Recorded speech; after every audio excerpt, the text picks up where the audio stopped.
Everyone, and welcome back. We're diving into a topic today that's always kind of a hot button issue: vaccines, but we're coming at it from a different angle than usual. Yeah, this should be interesting. We found a source that takes a Christian perspective, arguing against vaccination, and well, let's just say it sparked some interesting thoughts. Absolutely. It really gets into the intersection of faith and healthcare.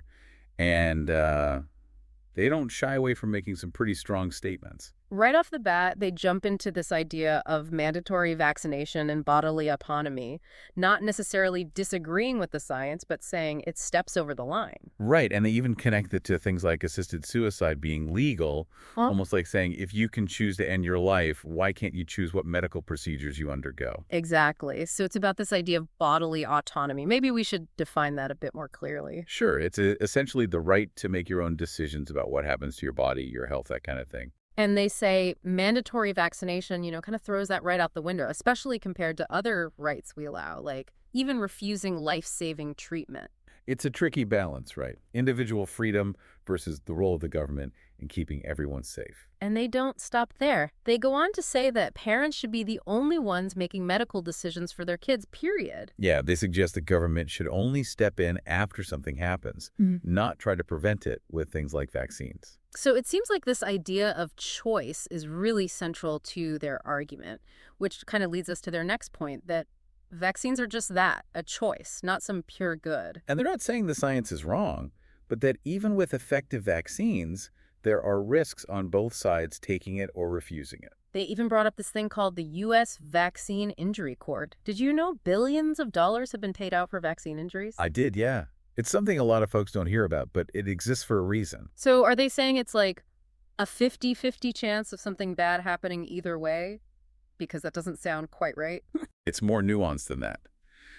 They're right that every medical procedure has risks, but it's about the likelihood of those risks and how severe they might be compared to the benefits. So just because both choices could have a downside doesn't mean those downsides are equal. Exactly. Tons of studies show that for most people, the chance of serious side effects from vaccines is tiny compared to the protection they give. Okay, so acknowledging there's some risk is one thing, but then you have to weigh that against how much good the vaccine does. And that's where looking at the actual data is key, right? It's not about blindly choosing sides. It's about making informed decisions based on the science. Makes sense. But then they take this whole argument in a really interesting direction. They start talking about vaccines being tied to morality. Yeah, that's where their perspective takes a turn you don't see every day. They argue that if you take away the risk of getting sick, people might act less morally. Okay, now I'm lost. How do vaccines connect to being a good person? So their idea is that if there's no chance of a negative consequence like catching a preventable disease, then people won't be as careful or make responsible choices. Like they'll just think, oh, it doesn't matter what I do, I'm vaccinated. Basically, yeah. And they use the HPV vaccine as a prime example. Oh, right, because it's often given before kids are, even old enough to be sexually active legally. Right, and they see that as almost like saying, don't worry, you can engage in risky behavior, the vaccine will protect you. So for them, it's removing the natural consequences of actions they view as morally wrong. Exactly. It brings up a whole other layer to this, right? It's not just about individual health anymore. It's about public health messaging and even societal values. It's a lot to unpack, that's for sure. And it gets even more complicated when they start talking about fetal cells being used to develop some vaccines. We'll dive into that in the next part of our deep dive. Yeah, so picking back up, this whole thing about fetal cells in vaccines really gets to the heart of how their faith shapes their views on health. Oh, absolutely. This is where they draw a hard line, Like, using these vaccines, even ones developed decades ago, is just wrong for them. Right.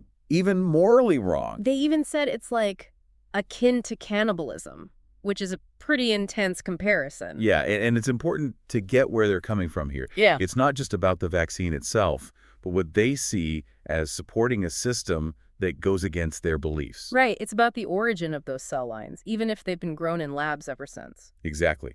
The source is saying it's tainted, no matter what good comes from it. They brought up the Johnson & Johnson COVID vaccine, too. Yeah, that one actually used a cell line from way back in the 80s, which caused a huge stir at the time. And for them, that's like all the proof they need to be against it. Exactly. They're calling for a complete rejection of anything that used those cell lines, even indirectly. Which is tough, right? Because those cell lines have helped create so many medical advancements over the years. Right, treatments for diseases, understanding viruses, all kinds of stuff. So, what's someone who shares their faith but also sees the good these treatments do supposed to think? It's a real dilemma. Absolutely, it's like, where do you draw the line? The source seems to be saying some things should never be okay, even if it means missing out on potentially life-saving stuff. It's almost the opposite of their whole individual choice argument, isn't it? Like, with this, there's no room for personal decisions, even if you think the benefits are worth it.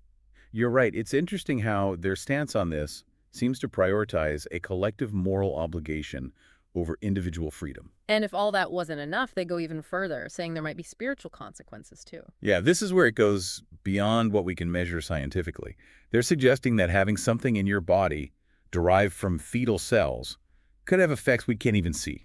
Like on your soul or something. Right, exactly. They even connect it back to the COVID vaccine, saying it might not be the mark of the beast or anything, but could still be harmful spiritually. Wow, it's almost like a whole other layer of risk they're talking about beyond just the physical stuff. It is, and it just goes to show that for some people, medical decisions are about more than just the body. It's connected to their faith and what they believe about the spiritual world. It's a lot to consider, that's for sure. It definitely gives you a different perspective on things. Definitely. And, even if you don't agree with everything they're saying, it raises some important questions we all have to grapple with. It's definitely a lot to wrap your head around, right? No. We went from bodily autonomy and parental rights all the way to like the spiritual implications of vaccines. Yeah, it's been pretty wild, hasn't it? But I think that's what makes this source so fascinating. They're not just talking about the science. They're bringing in their faith, their whole worldview. Yeah, it shows how much these decisions are tied to our personal beliefs, even when it comes to something like medicine. Absolutely. Yeah. And even if you completely disagree with their conclusions, they still make you think, right? Like, where do we draw the line between individual choice and what's best for everyone? Right, or how do we balance scientific progress with these really complex moral questions? Exactly. And that's what I think is so important about looking at different perspectives like this, even if they're challenging. It's not about saying one side is right or wrong, but about understanding the nuances of the issue. It's easy to just stay in our own little bubbles, surrounded by people who think like us. But this source, it forces us to confront a completely different way of looking at things. And sometimes that's where the real learning happens, right? When we have Yeah. to question our own assumptions and really grapple with something new. For sure. So I guess the takeaway here isn't so much about whether or not to get vaccinated, but more about thinking critically about these issues, looking at them from different angles. Exactly. And realizing that there might not always be easy answers. It's about being open to having those tough conversations and respecting different viewpoints, even when we don't agree. Well said. Well, that about wraps up our deep dive into this unique perspective on vaccines. We hope it's given you some things to think about, maybe even spark some conversations of your own. Absolutely.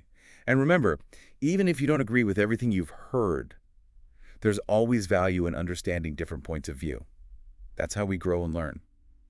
Couldn't have said it better myself. Until next time, keep asking those tough questions and diving deep into the issues that matter to you.